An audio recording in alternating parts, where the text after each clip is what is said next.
Alright, welcome back. कैसे हैं आप सब। और आज की वीडियो में हम छोटी सी वीडियो है स्टैटिक मेथड्स के बारे में समझेंगे। हमने प्रीवियस वीडियो में क्लास मेथड्स के बारे में समझा था, जो कि हम क्लास वेरिएबल्स से एसोसिएट करते हैं। क्लास वेरिएबल के ऊपर मॉडिफाई वगैरह करना होता है तो हम क्लास मेथड्स को यूज़ करते हैं। और नॉर्मल मेथड्स जो ऑब्जेक्ट मेथड्स होते हैं, इंस्टेंस मेथड भी आप उनको कहते हैं। इंस्टेंस मेथड जो होते हैं वो इंस्टेंस वेरिएबल के लिए होते हैं और उनके लिए काम करते हैं। इंस्टेंस वेरिएबल जो ऑब्जेक्ट के पर्सनल डेटा है उस पर काम करता है। पर क्या अगर आपको ये देखें, अगर हम इंस्टेंस मेथड बनाए, इंस्टेंस वेरिएबल के लिए मेथड्स बनाए, तो उसमें बाय डिफ़ॉल्ट ये सेल्फ आ जाता है। क्यों? क्योंकि उनके लिए पर्सनल हम बना रहे हैं। अगर हम पूरी क्लास के लिए बना रहे हैं तो यहाँ पे देखें CLS क्लास के लिए आ रहा है। पर आपको ये ऐसा इंडिपेंडेंट फंक्शन बनाना चाहते हैं जो ना क्लास के लिए हो ना ऑब्जेक्ट्स के लिए हो, वो सबके लिए हो। ठीक है, वो एक इंडिपेंडेंट हो, ना सेल्फ ले अपने अंदर, ना क्लास ले, जो हम देना चाहे उसको वैल्यूज़ वही ले। सही है। तो उसके लिए हम एक स्टैटिक मेथड यूज़ करते हैं। वो नॉर्मल बिल्कुल ही नॉर्मल फंक्शंस की तरह होता है, जो हम नॉर्मली फंक्शंस हम यूज़ करते हैं। कौन से?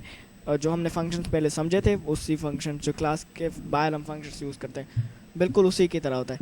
तो उसको भी एक डेकोरेटर के साथ हम कॉल करते हैं। डेकोरेटर कैसे? @ लगाएंगे और आप लिखेंगे क्लास, शॉर्ट वाला class, okay sorry, static class, static method.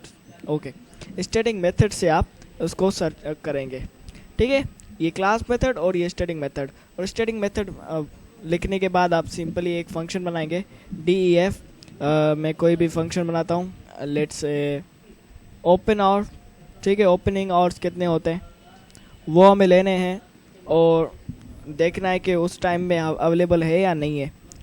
तो उस हिसाब से हम कर सकते हैं। तो इफ़ और इफ़ के साथ क्या लगाएंगे? फंक्शन को पहले सही तरह से बनाए तो सही, पैरेंथेसिस लगाई नहीं हमने, पैरेंथेसिस लगाएंगे। और ये देखें, इसने बाय डिफ़ॉल्ट कोई भी क्लास या ऑब्जेक्ट नहीं लिया। ठीक है, बाय डिफ़ॉल्ट कोई इसने आर्ग्यूमेंट नहीं लिया। तो हम इसके अंदर कुछ भी करवा सकते हैं इंडिपेंडेंटली। जैसे हमने कहा, मैं ओपन आवर का एक फंक्शन बनाया, तो मैं कहता हूँ इफ़ क्या लेगा, लेट्स से वो टाइम बताएगा।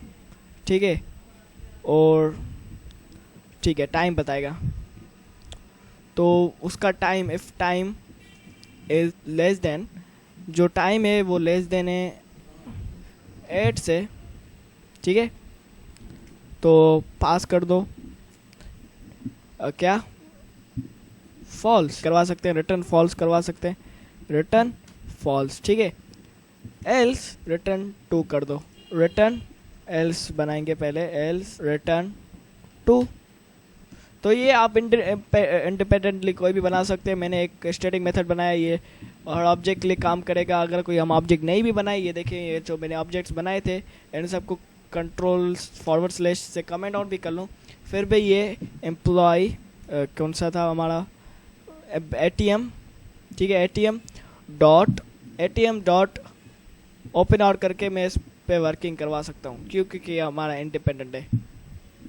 ठीक है, अब इसको क्या कहूँ, अगर मैं 7 लगाऊँ, क्या 7th आवर पे ये खुली होती है, तो इसको साथ में ओके प्रिंट किया।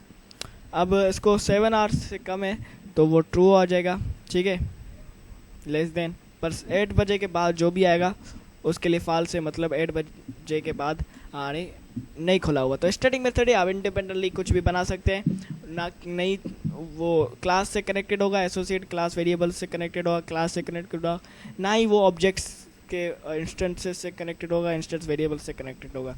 ये इंडिपेंडेंट होगा। इसमें आप जो करवाना चाहें प्रॉब्लम से रिलेटेड अपनी काम करवा सकते हैं। तो इस पर वर्क कीजिए और मिलते हैं अगली वीडियो में। तब तक के लिए अल्लाह हाफिज़।